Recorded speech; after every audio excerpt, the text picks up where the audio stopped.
The Darkening Age by Catherine Nixey, Chapter 2. The Battleground of Demons. My name is Legion, for we are many. Mark 5:9. This period was, for the later church, an age of heroes. In those days, the great giants of the church still walked the earth. This was a time when St. Augustine might go and speak to St. Ambrose or write a letter to St. Jerome. Many of their names, even today, are well known. We have heard of the Emperor Constantine, of St. Martin and of St. Anthony, or at least of his monastery. We might even know the occasional humanizing detail about them. That Constantine founded Constantinople. That, less appealingly, he boiled his wife in a bath.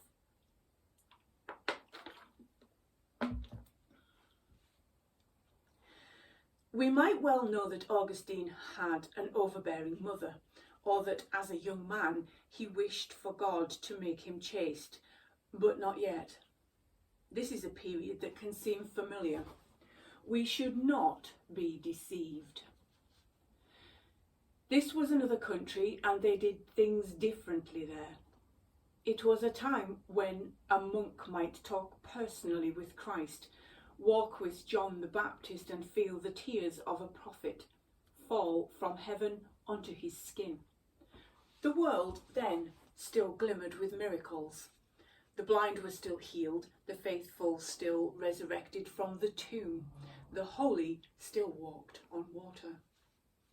It was a strange, ethereal place, a William Blakeish world where the doors of religious perception lay wide open, a world in which a holy man might transform into a flickering flame, travel on a shining cloud, or single-handedly lay low a host of barbarians, armed solely with a flaming sword.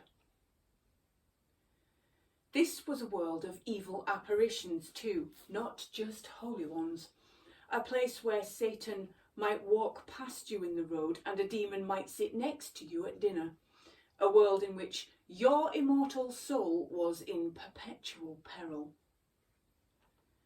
The barbarian hordes that were beginning to nibble at the edges of the empire paled in comparison to the hideous army of demons that, according to Christian writers, was already swarming, slithering and loping across it.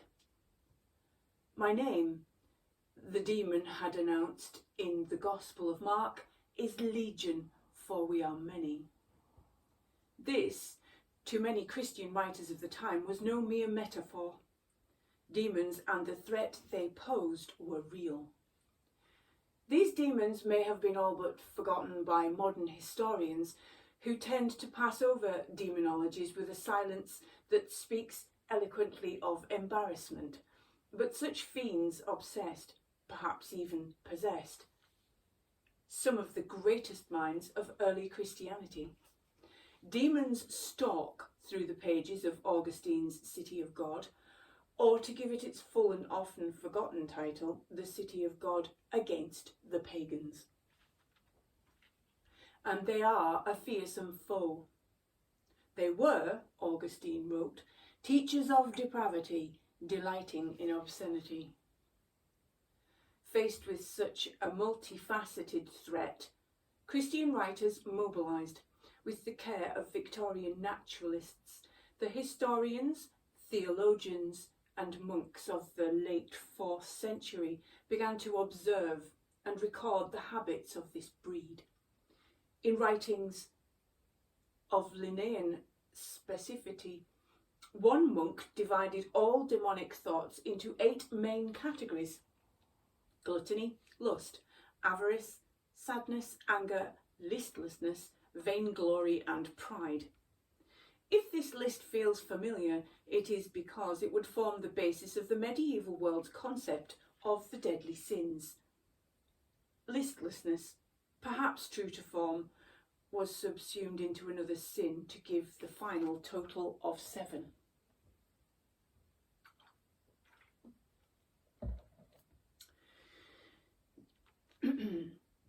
These demonic descriptions were not, or not merely, done for their own interest. Though some monks did admit a tendency to linger a little too long over the thoughts of the more pornographic apparitions, instead such precise accounts were seen as serving a valuable purpose in the Christian fight against evil. Knowledge, it was felt, was power.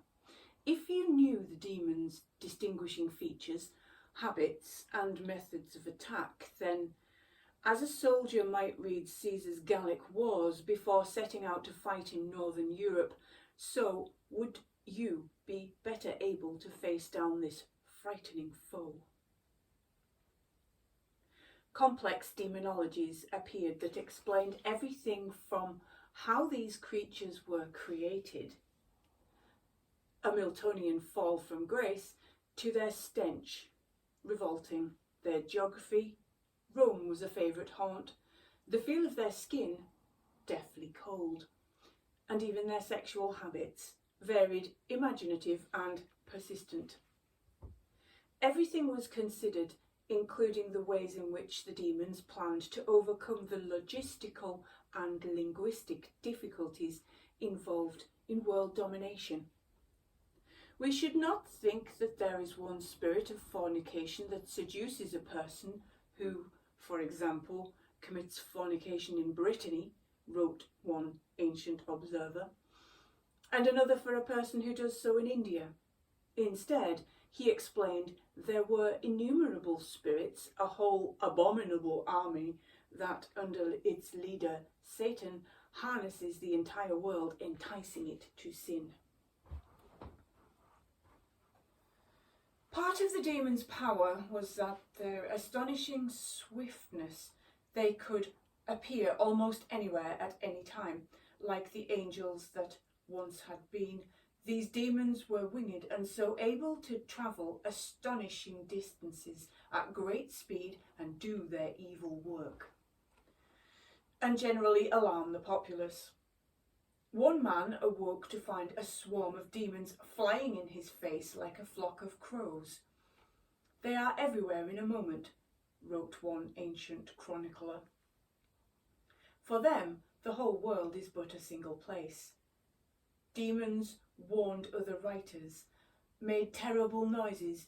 They might shriek, howl, hiss, or even, most insidious of all, speak.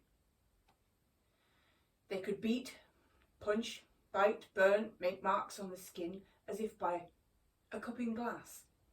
Most foul of all was these creatures' aim, nothing less than the subversion of mankind. The methods of demonic attack were numerous and varied according to the person being attacked and the demon doing the attacking. Demons could, and did, appear as a flamboyant spectacle, though in general they saved their most hellish displays for their holiest enemies. To Antony, they appeared as wolves and scorpions. At other times, to less holy foes, they may appear innocuous, even pleasant, forms as a fellow monk or as beautiful women, even naked boys and angels. One elderly monk found himself beset by naked women sitting next to him at dinner, while another found a demon sitting on his lap in the form of an Ethiopian girl he had once seen as a young man. Another monk was visited in his monastery by a particularly timeless apparition, a middle-ranking government official. The official then grabbed the monk, who started to wrestle him. As the struggle progressed, the monk realised that he was in the presence not of bureaucracy, the distinction seems to have been a fine one, of pure evil. This, he realised, was a demon. Some of the descriptions of demonic attack have an almost Proustian precision. One monk recorded the working of what he called the noonday demon that struck between the hours of 10 a.m. and 2 p.m. At this time the monk was supposed to be working, but this particular demon would thwart him and make it seem that the sun barely moves, if at all, and the day is 50 hours long. Then he constrains the monk to look constantly out the window, to walk outside the cell, to gaze carefully at the sun to determine how far it stands from the 9th hour, the hour of dinner. The demon might then force the monk to poke his head out of the cell to see if any other brethren are about. Then, in the warmth of the noonday sun, the monk finds that he rubs his eyes and stretches his hands. As he takes his eyes off his book and stares at the wall, then he returns to the book and reads a little. As he unfolds it, he becomes preoccupied with the condition of the texts.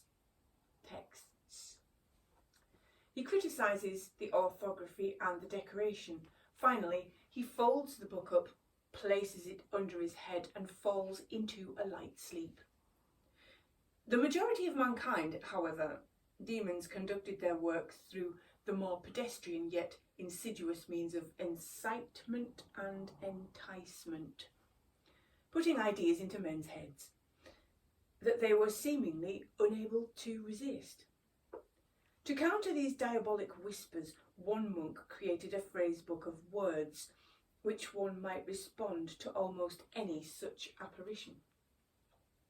In much the same manner as an old guidebook would offer stock phrases for what to say at foreign railway stations, so this book offered handy phrases all taken from the Bible to use in the case of demonic assault. If one found oneself tormented by a thought that suggested a glass of wine would be good for you, one might piously reply, "He who takes pleasure in banquets of wine will leave dishonour in his strongholds."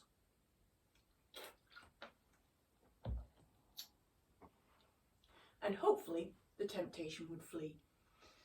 The book is compendious, offering 498 passages to deploy as when necessity demands. It is nice to wonder whether 4th century monks, like contemporary travellers, can ask where the station is but cannot understand the answer, found themselves confounded when their interlocutor did not stick exactly to the prescribed script. One consequence of the concept of demons was that wicked thoughts were the fault of the demon and not the man.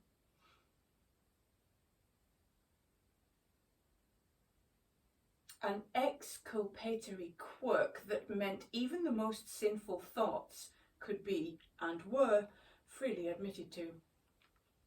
In writings of astonishing candour, the monkish id is laid bare as monks confess to being tormented by visions of naked women, not to mention other monks, performing the obscene sin of fornication, visions that left their soul in torment and their thighs aflame.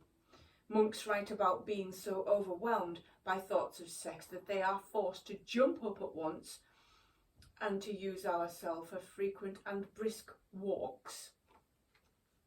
An erotic phantasmagoria danced, sometimes quite literally, before their eyes as the demon of fornication, a devious demon that imitates the form of a beautiful naked woman, luxurious in her gait, her entire body obscenely dissipated, turned on them.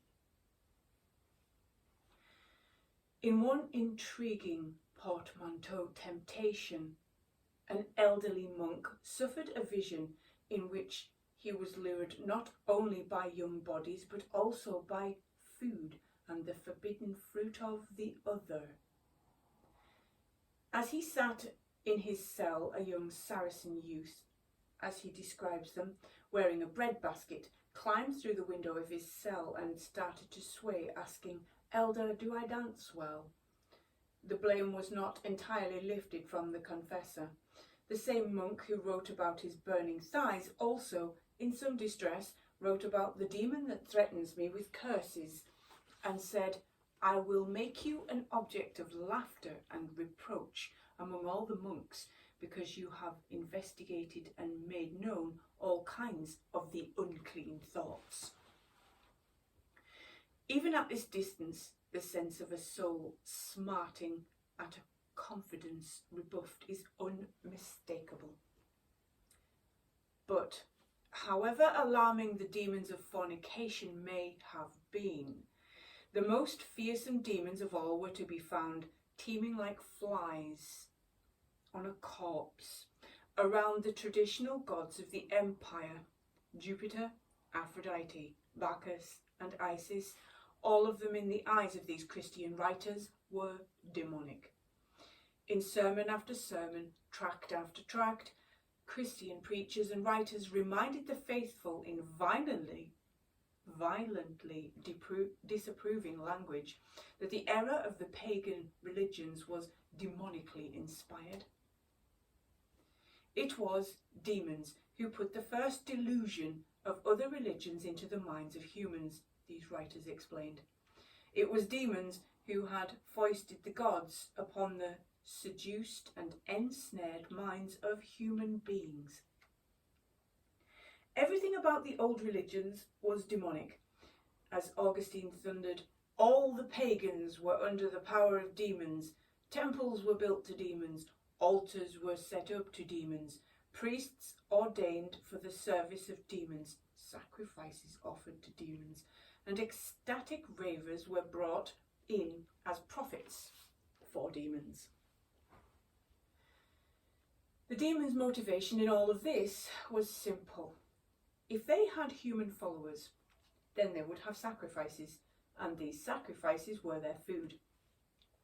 To this end, Christian writers explain demons had created the entire Greco-Roman religious system so that they may procure for themselves a proper diet of fumes and blood offered to their statues and images.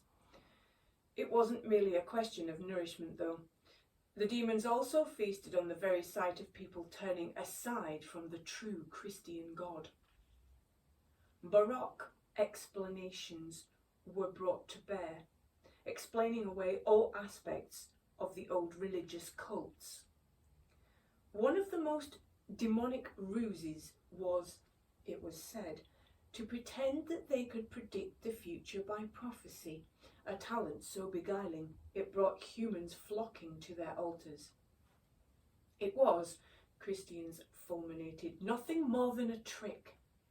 The demons achieved their so-called prophecies through the vestigial angelic power of swift flight. Their wings enabled them to travel so fast that they could watch an event, then flit away and prophesy it to mankind. Thus the demons seemed to be able to predict, say, the weather, and thus even promise rain, which they already feel falling. Temples to the old gods served as centres of demonic activity. Here they settled in swarms, gorging on sacrifices made by Romans to their gods. Creep into a temple late at night and you would hear petrifying things, corpses that seemed to speak, say, or you might even hear the demons themselves whispering together, plotting against mankind.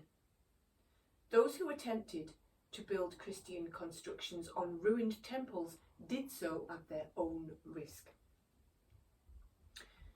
In Turkey, a stonemason working on a new monastery found himself lifted into the air by outraged demons and tossed over a cliff.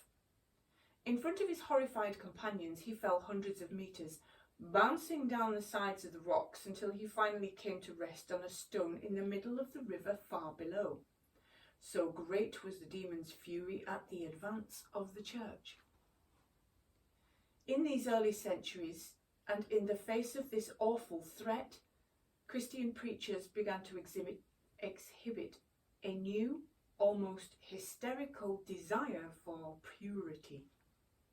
It wasn't enough not to perform a sacrifice oneself.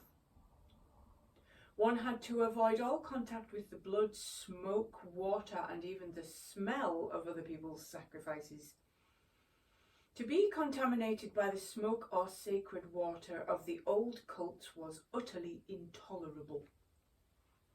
Questions of religious contamination, practical to the point of pathetic, were asked and answered with great seriousness. At the close of the 4th century, a faithful Christian wrote an anxious letter to Augustine. "May a Christian use baths which are used by pagans on the feast day?" he asked. "Either while the pagans are there or after they have left. May a Christian sit in a sedan chair if a pagan has sat in the same chair during the feast day celebrations of an idol? If a thirsty Christian comes across a well in a deserted temple, may they drink from it? If a Christian is starving, on the point of death, and they say food in an idol's temple, may they eat it?" The tension between the divine and the domestic would persist.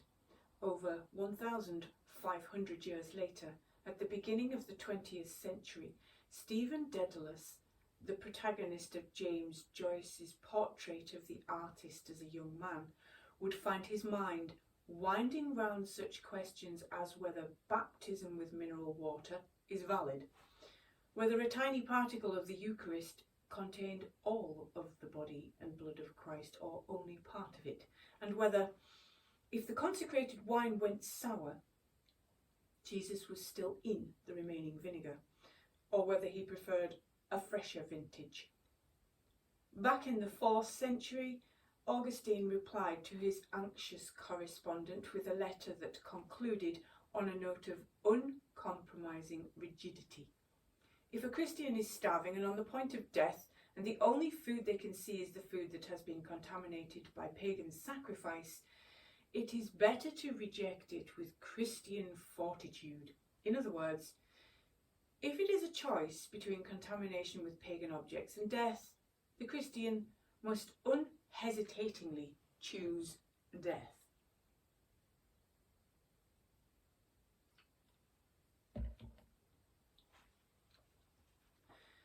The fathers of the early church turned their full rhetorical force on religious lapses. Time and again, they insisted that Christians were not like other religions. Christians were saved, others were not. Christians were correct, other religions were wrong. More than that, they were sick, evil, insane, damned, inferior. A newly violent vocabulary of disgust started to be applied to all other religions and anything to do with them, which meant almost everything in Roman life. Religion ran through the Roman world like lines through marble. At that time, gladiatorial games were preceded by sacrifices, as were plays, athletic contests, and even sessions of the Senate, but all now were demonic and to be avoided. One Christian soldier was obliged in the course of military duty to enter a temple to the old gods. As he went in, a drop of sacred water splashed onto his robe. Ostentatiously unable to bear it, he slashed off that part of his cloak and flung it away. Christians, or so their preachers claimed, felt anxious when forced to inhale the smoke that drifted from the altars in the forum. A good Christian would rather spit on the altar of a pagan and blow out the incense than actually breathe it in. The worship of the old gods began to be represented as a terrifying pollution and, like a miasma in Greek tragedy, one that might drag you to catastrophe. The old laissez-faire Roman ways in which the worship of one god might simply be added to the worship of all others were, preachers told their congregations, no longer acceptable. Worship a different god, they explained. And you were not merely being different, you were demonic. Demons, said the clerics, dwelt in the minds of those who practiced the old religions. Those who criticised Christianity, warned the Christian apologist, Tertullian, were not speaking with a free mind. Instead, they were attacking the Christians because they were under the control of Satan and his foot soldiers. The battleground of these fearsome troops was nothing other than your minds, which have been attuned to him by his secret insinuations. Demons were able to take possession of men's souls and block up their hearts and so stop them believing in Christ. This talk of demons, at the distance of a millennium and more, can sound trivial, almost comical. It was not. Nor was it mere rhetoric. It concerned the salvation and damnation of mankind, and nothing could be more important. When Constantine had entered Rome in AD 312, it might at first have seemed as though little would change. The emperor, for the first time in the history of Rome, was a follower of Christ, but he intended to allow the citizens of the empire to continue worshipping the gods that they had worshipped for centuries. Or so he said. No man, whatever, should be refused complete toleration, announced his famous Edict of Milan, adding that every man may have complete toleration in the practice of whatever worship he has chosen. Fine words. And like many fine words, they proved empty. Christian clerics would not allow such liberalism. The competing clamour of Roman religion did not, in their eyes, provide different but equally valid opportunities for worship. They were nothing more than different opportunities for damnation. The devil seized every newborn child, and if they were not baptised as Christian, then the devil would keep them. How could a Christian, in good conscience, stand by and watch as his brothers knowingly danced with demons? It needn't have been this way. There is a significant amount of evidence to suggest that, while Christian preachers demanded complete purity, their congregation were much less enthusiastic. An Augustine or Chrysostom might believe that worshipping the Christian God meant forsaking all others, but many of the congregants were much less convinced. What was even meant by Christian at this time? The habits of polytheism, in which each new god was merely added to the old, died hard. Many pagans happily added the worship of the new Christian god and saints to their old polytheistic gods and continued much as before.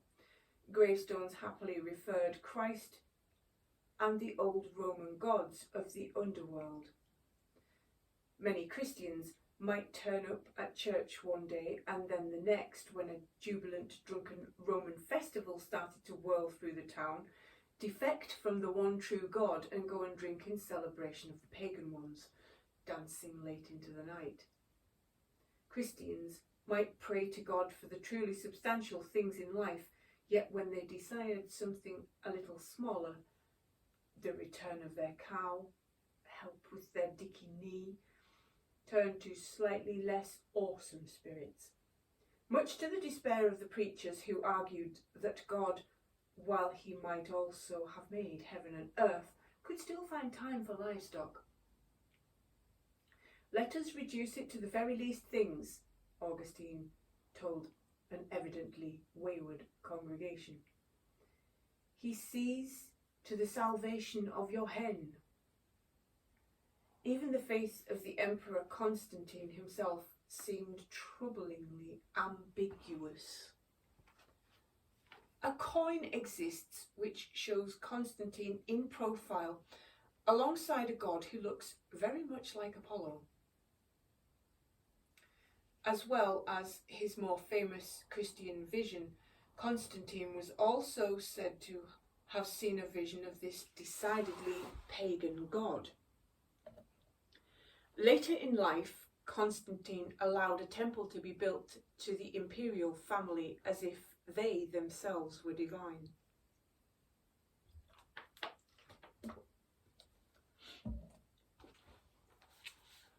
With a confidence that seems astonishing to modern Christians, but that would have seemed much less so to ancient polytheists who were used to their emperors being defiled, he was titled Constantine equal to the apostles.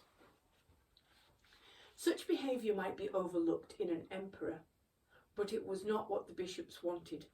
In sermon after hectoring sermon, delivered by this new generation of rigidly unbending preachers, the people's choice was made clear. In deciding who to worship, congregations were not choosing between one God and another, they were choosing between good and evil, between God and Satan. To allow someone to follow a path other than the true Christian one was not liberty, it was cruelty. Freedom to err was, Augustine would later vigorously argue, freedom to sin. And to sin was to risk the death of the soul. The possibility of sinning, as one pope later put it, is not freedom but slavery. To allow another person to remain outside the Christian faith was not to show praiseworthy tolerance, it was to damn them. The preachers spoke, and eventually the people, some of them, many of them, started to listen. The pace of Christianization started to increase. In the 19th century, the Victorian poet Matthew Arnold would stand on Dover Beach and hear the melancholy, long, withdrawing roar as the sea of faith retreated, leaving man alone, confused, on a darkling plain. In the years of St. Augustine, Christians heard the counterpart of this noise. They called it the Strepitus Mundi, the roar of the world. This was not the roar of religion retreating, but the sound of it advancing, the sound of Christianity pouring, as unstoppable as a tide, across towns, countries and continents. To Augustine, the sound of this change was as reassuring as to Arnold. It had been melancholy. When Augustine came face to face with a group who had not yet converted to Christianity, he told them they should wake up. They should listen to the Strepitus Mundi. But the definition of the Strepitus is not entirely straightforward. Strepitus is not a happy, reassuring sound in Latin. It is not even a neutral sound. It is not really a sound at all, but a noise, and a stressful noise at that. It is the noise of wheels clattering over cobbles, the deafening roar of a river in full spate, the cacophony of an agitated crowd. Strepitus, at its best, an ambiguous word, something that, if you are on the right side of it, standing above the flooded river, in the centre of the jubilant crowd, can be exciting, even awe-inspiring. But rivers can drag you under. Crowds, if they turn on you, can kill you. When Augustine told these people who had not yet converted that they should wake up and listen to the Strepitus Mundi, it was, in part, an invitation to the Christian celebration. It was also, unmistakably, a threat. To oppose another man's religion, to repress their worship, those were not, clerics told their congregations, wicked or intolerant acts. They were some of the most virtuous things a man might do. The Bible itself demanded it. As the uncompromising words of Deuteronomy instructed, "And ye shall overthrow their altars, and break their pillars, and burn their groves with fire, and ye shall hew down the graven images of their gods, and destroy the names of them out of that place. The Christians of the Roman Empire listened, and as the 4th century wore on, they began to obey.